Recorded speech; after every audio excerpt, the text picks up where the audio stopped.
사랑하는 성도 여러분, 반갑습니다. 주님의 이름으로 여러분들에게 평안이 있으시기를 문안드립니다. 오늘은 하박국 3장 1절에서 2절에 있는 말씀으로 사랑하는 성도 여러분들과 함께 잠시 교제를 나누고자 합니다. 제가 말씀을 봉독해 드리겠습니다. 시기 온net에 맞춘 선지자 하박국의 기도라. 여호와여, 내가 주께 대한 소문을 듣고 놀랐나이다.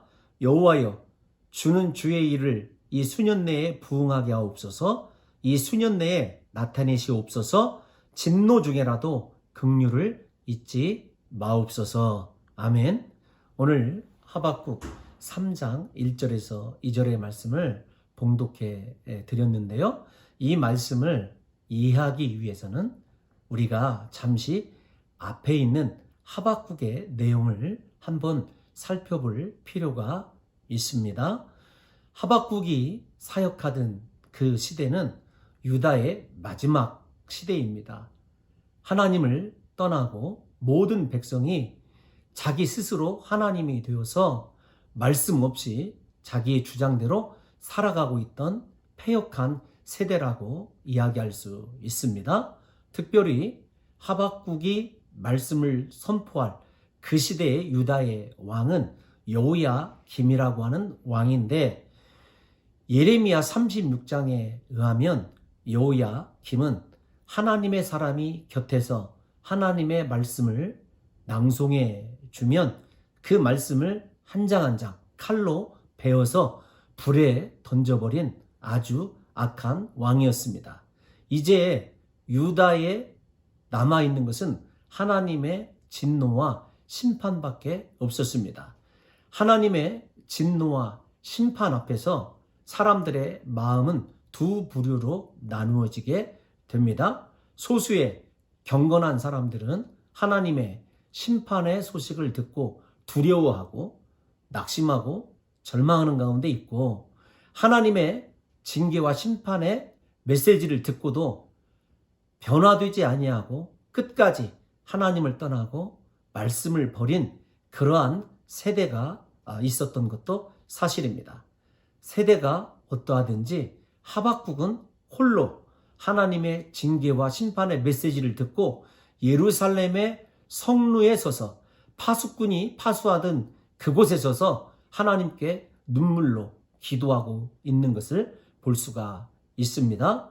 모든 민족의 고통과 아픔을 홀로 끌어안고 기도하는 이 하박국의 모습을 통해서 사랑하는 성도 여러분들과 저도 우리에게 어떤 고난이 있든지 어려움이 있든지 그 문제를 홀로 끌어안고 하나님 앞에 눈물로 나아가 기도할 수 있는 사람이라고 한다면, 하나님께서 우리를 통하여 이 민족에게도 진노 중에라도 긍휼을 베풀어 주시는 귀한 역사가 있을 것이라고 생각이 되어집니다. 공교롭게도 하박국의 이름 뜻이 끌어안다, 포옹하다, 껴안다 라고 하는 뜻을 가지고 있습니다. 하박국은 이처럼 모든 민족의 고통을 끌어안고 하나님 앞에 홀로 기도하던 중에 2장에서 하나님의 응답을 받게 됩니다.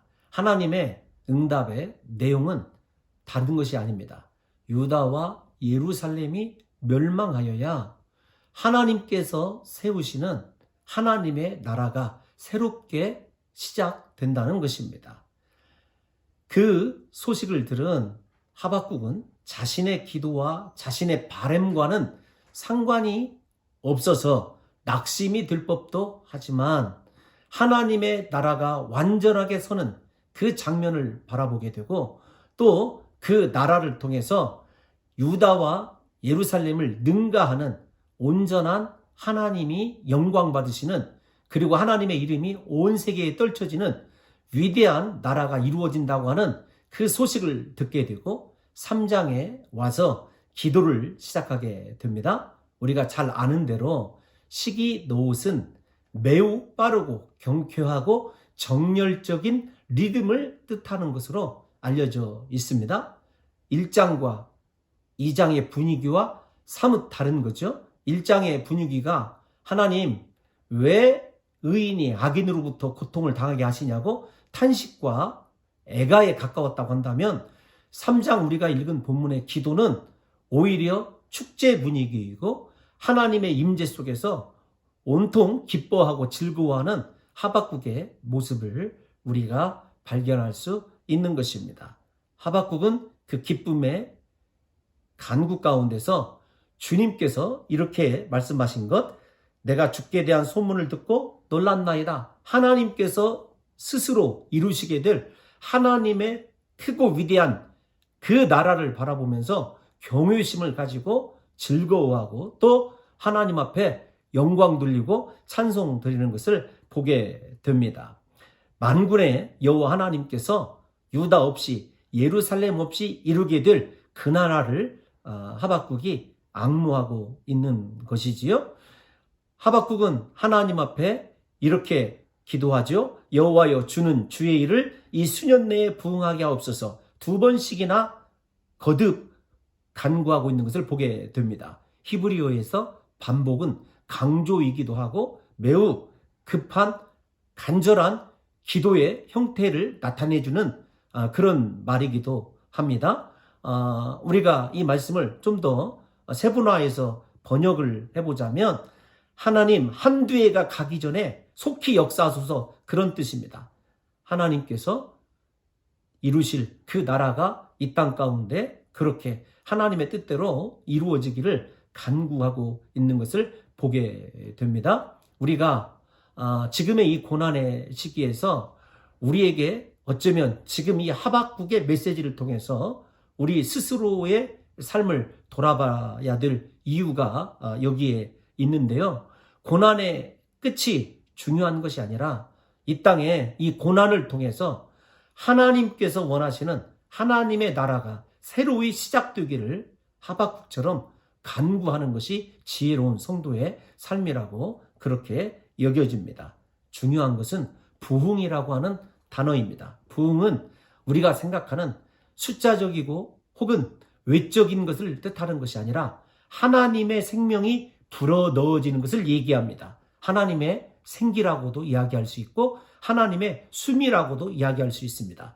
하나님이 원하시는 부흥은 하나님의 숨이, 하나님의 생기가 가득한 사람들이 하나님의 나라를 이루는 것입니다. 유다는 지금까지 종교의 형식도 있었고 제사도 있었습니다. 예루살렘에서 매일 하나님께 드려지는 소제나 번제나 각종 예배를 생각해 보십시오. 그런데 중요한 그 예배나 하나님을 향한 간구와 찬양 가운데 하나님의 생명, 하나님의 숨이 없었던 것입니다. 이것이 유다의 패망의 결정적 원인입니다. 오늘날 우리가 이 고난을 통해서 우리의 삶을 돌아봐야 되는데요. 우리에게도 종교의 태도도 있고 올바른 형식도 있고 또 사람의 시각에서 보면 아름답게 하나님께 헌신하는 모습도 있을 수 있습니다.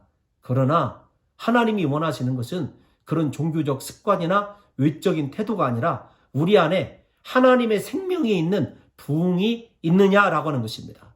저도 이 말씀을 통해서 우리 봉동중앙교회에 과연 하나님의 생명이 충만한가, 하나님의 숨이 우리 성도들 영혼 가운데 가득해서 우리 성도들이 사람으로 살고 세상으로 살고 자기 자신으로 살아가는 것이 아니라 하나님이 불어넣어 주신 생기와 생명으로, 즉 하나님으로 살고 있는가라고 하는 것 때문에 하나님 앞에 기도하게 되었습니다.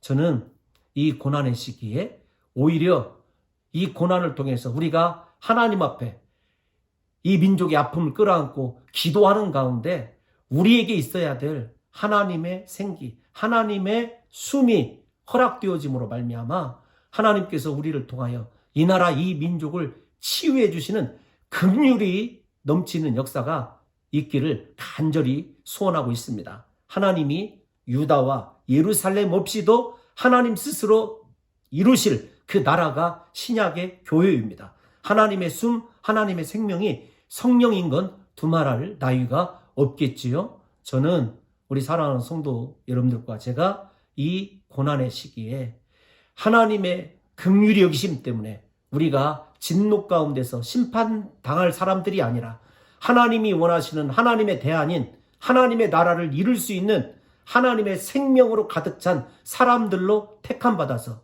우리를 통하여 하나님이 원하시는, 하나님만이 높임받으시고 영광 받으시는 거룩한 교회가 새롭게 세워지고, 우리의 세워짐을 통해서 전염병 때문에 신음하고 있는 이 나라와 이 민족, 그리고 세계 열방이 치유되는 놀라운 진정한 부흥의 역사가 있으시기를 예수님의 이름으로 간절히 축복하고 소원하고 있습니다. 부디 사랑하는 성도 여러분들과 저에게 하나님께서 이 진노의 시대에 긍휼을 잊지 않으심으로 하나님의 거룩한 생명으로 우리에게 임재하심으로 말미암아 우리를 통한 하나님의 나라가 아름답게 세워지는 복된 고난이 되시기를 예수님의 이름으로 축복합니다. 감사합니다.